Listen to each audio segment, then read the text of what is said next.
मैं यहाँ अपना एक विचार रखना चाहता हूँ। एक्चुअल में वो विचार गुड है, बैड है, या मैं ये कहना चाह रहा हूँ कि मैं जो कह रहा हूँ वो बेटर है। मैं यहाँ पे अपना एक जस्ट व्यू रखना चाहता हूँ, और सब्जेक्ट है कि वो बाबा, वहाँ उसका एक मंदिर, उसमें वहाँ पे एक वाइब्रेशन है, वहाँ जाके कुछ सॉल्यूशंस मिलेंगे। वहाँ मैं उस जगह की मान्यता के बेस पे मैं भी उसको मानता हूँ, और वहाँ पे बहुत बड़े बड़े बिजनेसमैन वर्ल्ड के, बहुत सक्सेसफुल सेलिब्रिटीज़ उनकी बातें मान के सक्सेस हुए थे। पर क्या ये रियलिटी है? क्या इन बातों में कोई सत्यता है? मैं किसी की भावना को नहीं यहाँ पे ठेस पहुँचाना चाहता, पर एक बात तो सत्य है, इन चीज़ों को अगर कोई मानता है तो, कि उसका दिमाग मान्यता बेस्ड है। वो मानने चला है, मानता है। और मानने का क्या अर्थ है? मानने का यही अर्थ है कि मैं जानता नहीं हूँ। जैसे अगर मैं जान लो कि सूरज एक आग का गोला है, तो अब मेरे को मानने की क्या ज़रूरत है? पर मानना इतना वाइड स्प्रेड है, पूरी दुनिया मानने के बेस पे जीती है, तो अपने पास एक आर्ग्यूमेंट, एक तरह का विश्वास सा जगता है कि जब इतनी दुनिया मान रही है तो मैं भी मानूं। हो सकता है यही सत्य हो। तो अपन बिना जाने मान बैठते हैं ऐसी जगहों पे, ऐसे बाबाओं पे। इवन कि वो बाबा इनलाइटेड था, वो गुरु आत्मज्ञान को पहुंचा हुआ था, जैसे जीसस, बुद्धा, महावीरा, ताओ, कन्फ्यूशियस, कबीर, नानक। इवन कि वो भी, उनकी जगह भी अब क्या मायने रखती है? वहाँ क्या बचा अब? जब वो जिंदा थे, अब जैसे ओशो रिसेंटली जिंदा थे, तब तो वो धर्म थे। बुद्ध थे जब जिंदा थे तो धर्म थे। जैसे ही वो मरे, अब उनकी राख बच गई। अब उनके पास, उस राख के पास कोई जाएगा तो कुछ भी जलन नहीं होगी, कुछ भी परिवर्तन नहीं होगा, वो ताप ही नहीं है। वो आपको कैसे जलाएगी? पर अगर बुद्ध के पास चले गए, महावीर के पास चले गए, ओशो के पास चले गए, जो इनलाइटेड पर्सन है, उनने जो स्वतंत्रता देखी है, विचारों के पार की अवस्था देखी है, मैं के पार, अहंकार के पार की अवस्था देखी है, पूर्ण स्वतंत्र हुए हुए जो आदमी हैं, उनने जो अपना एक आनंद पाया है, वो जो आनंद है वो आपको भी जला देगा, आपको उस अवस्था तक ले जाएगा। अगर उसके साथ, अगर उस आग में अगर आपने उस ताप का असर हुआ तो जब वो आग था तब तो वो धर्म था, तब तो वो आपको परिवर्तन कर सकता था, वो गुरु। पर जैसे ही उसकी मृत्यु हुई, अब वो आग तो हो गई ख़त्म। अब उस आग में से आप जो आपके जो दायरे में है, दिमाग के, आपके जो विचारों को, गुच्छे को जो पसंद आ रहा है वो निकालते हैं। बाकी आपको अब परिवर्तन करने वाला गया। अब आप उनकी बातों को सुन के परिवर्तन नहीं हो पा रहे हो। ये सबसे बड़ी दुविधा है धर्म की, कि जिंदा धर्म तो आपको परिवर्तन कर देगा, पर अपन मरे हुए धर्मों पे जिंदा हैं, अपन मानने में जिंदा हैं। अब वो चाहे कितना भी बड़ा गॉड हो, कितना भी बड़ा इनलाइटेड पर्सन हो, पर वो जो था वो आग तो ख़त्म। अब उसकी राख को लेके अपन उसके अनुयायी बने जा रहे हैं, उनको मानते चले जा रहे हैं। अब अपने को डिस्ट्रॉय कौन करे, मैं को कौन डिस्ट्रॉय करे, वो आग तो हो गई ख़त्म। ऐसी जगहों पे जाके क्या तुम सोचते हो कि वहाँ पे वो आग मिलेगी जहाँ अपन वापस से रिवाइव हो जाएंगे? क्या आप सोचते हो कि मैं वहाँ जाके वो वाइब्रेशन होगी? अब उदाहरण के तौर पे, अब ओशो के आश्रम में जाओ पुणे, वहाँ सिर्फ राख बची है, सिर्फ एक बिजनेस बचा है, एक परंपरा बची है। जो आग थी वो तो ओशो थे जब तक थी, उस टाइम पे जाते तो वो जला देता आपको, आपके मैं को ख़त्म कर देता, आपको पूर्ण स्वतंत्र करता। पर अपन इतने मूर्छित जीते हैं, इतने कुनकुने जीते हैं कि अपने को जानकारी भी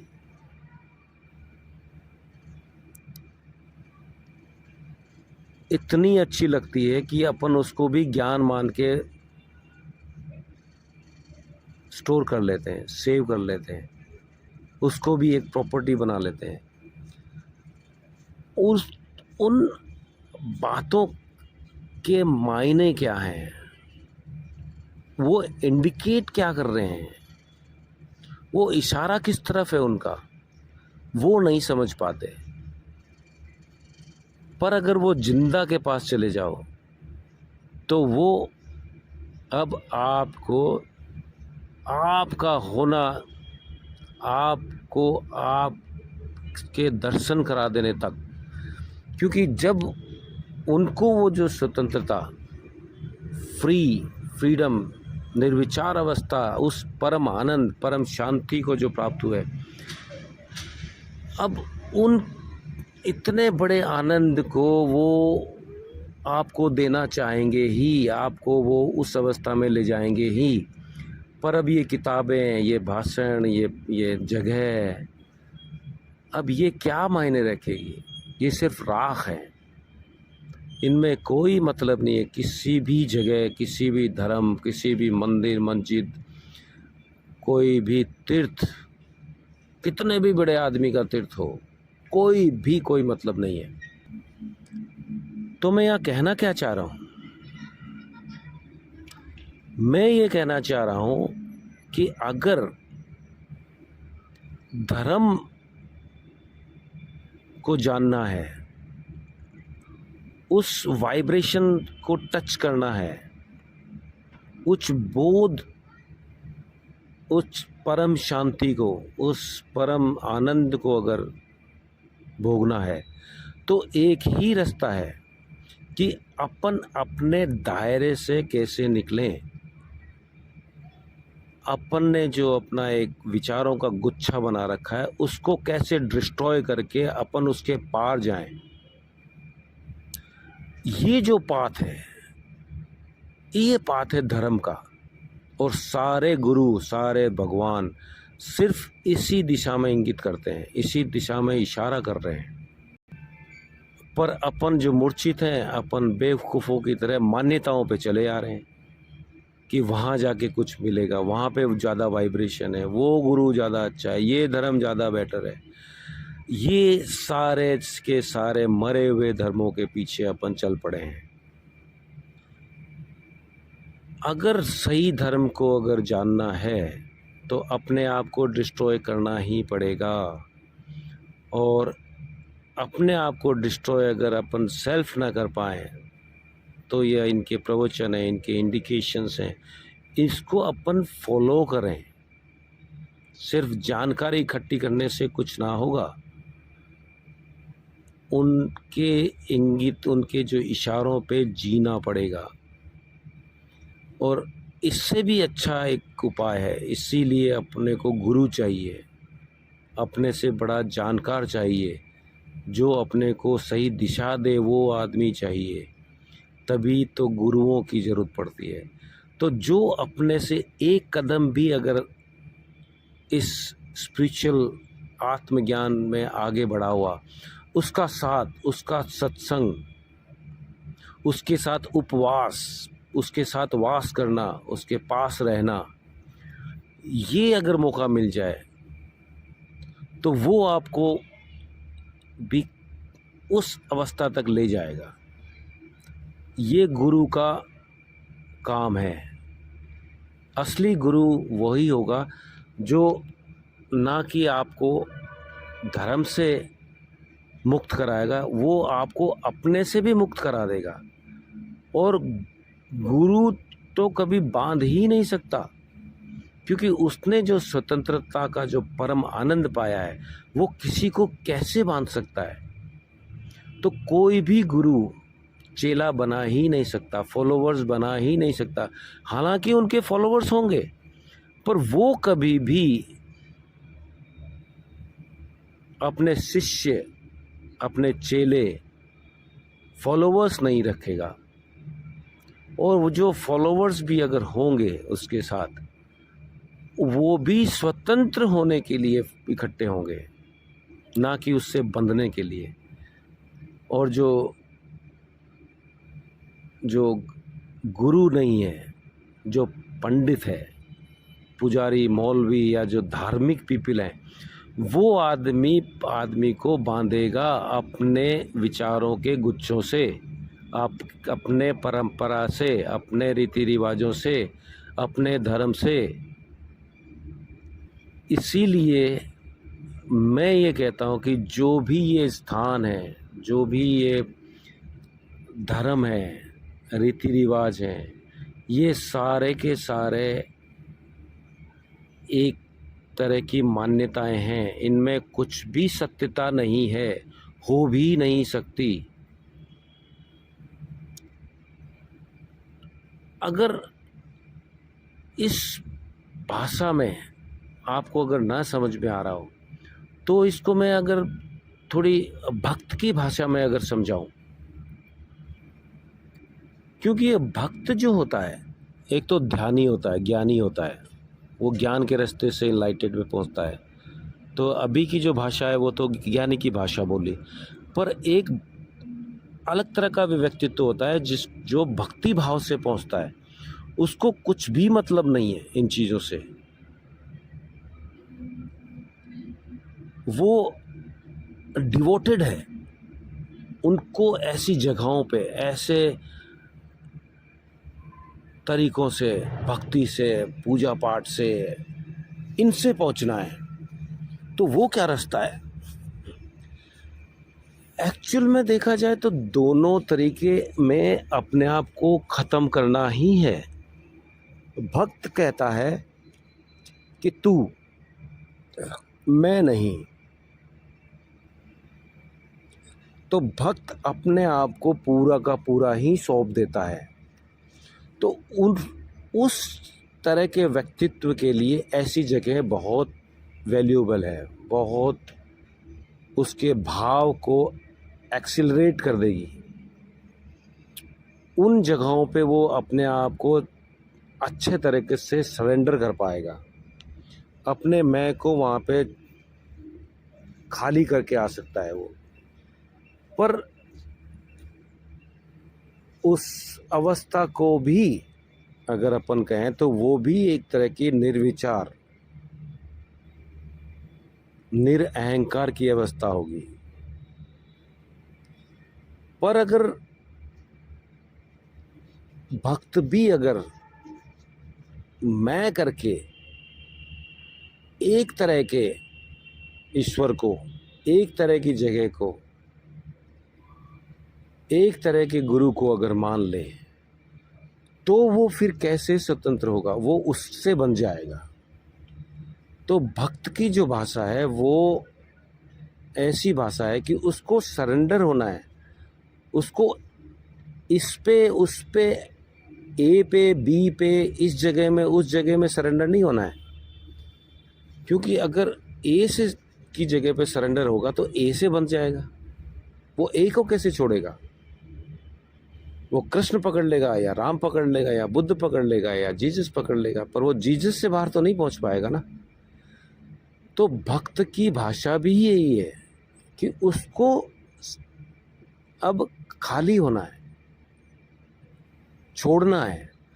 तो उसके लिए भी ये जो बंधना है, ये मानना है, ये मानना भी छोड़ना पड़ेगा उसको। टोटल सरेंडर, अपना मानना भी छोड़ना, अपना अनकंडीशनल। जैसे कबीरा ने कहा है ना कि मैं बांस की पोंगरी हो गया, अब जो भी बोल रहा है वो बोल रहा है, मैं कुछ नहीं हूँ। और जब उसका वो एक डायलॉग है, हैरत हैरत है हरी, कि जब मैं हरी को ढूंढने चला तो हरी नहीं मिला, और जब मैं उस अवस्था तक पहुंचा तो जब हरी मिला तो कबीर खो गया। क्योंकि अब खोना ही पड़ेगा, उसके बिना कोई चारा नहीं है। अपन अपने दायरे से बाहर निकलने का एक ही तरीका है, और वो तरीका है कि मैं को कैसे, अहंकार को कैसे डिस्ट्रॉय करें। तो होप ये मेरी बातें समझ में आई होगी। ये मेरे खुद के विचार हैं, और जो भी मानना जिसको मैं कहता हूँ, ये सबसे बड़ा भ्रम है। तो मानने को छोड़िए, जानने की तरफ चलिए। इसमें मैं ये भी नहीं कह रहा हूँ कि अविश्वास करिए, फिर वो अविश्वास करने को मान्यता हो जाएगी। वो एक तरह का शीर्षासन हो गया। तो न मानना भी मान्यता है। मैं ये दोनों ही नहीं कह रहा हूँ, मैं ये कह रहा हूँ कि विश्वास भी मत करो, अविश्वास भी मत करो। जानो, दृष्टा भाव को पैदा करो, प्योर बोध चेतना में जाओ। कैसे अपन निर्विचार हो जाएं, कैसे अपन वापस से क्रिस्टल क्लियर हो जाएं, जो है एज इट इज़ दिखने लग जाए, क्लीन, ट्रांसपेरेंट, जो जैसा है वैसा दिखने लग जाए संसार। अपन भ्रम में ना जिए, सत्य को सत्य की जैसे देख पाएं। तो ऐसी जो भी जगह, जो भी मान्यताएं हैं, उनको छोड़ें। मुझे वो इलॉजिकल लगती है, और वो धार्मिक तो है ही नहीं। वो कहीं किसी को कभी कोई पहुंचाया ही नहीं है। Okay, thank you.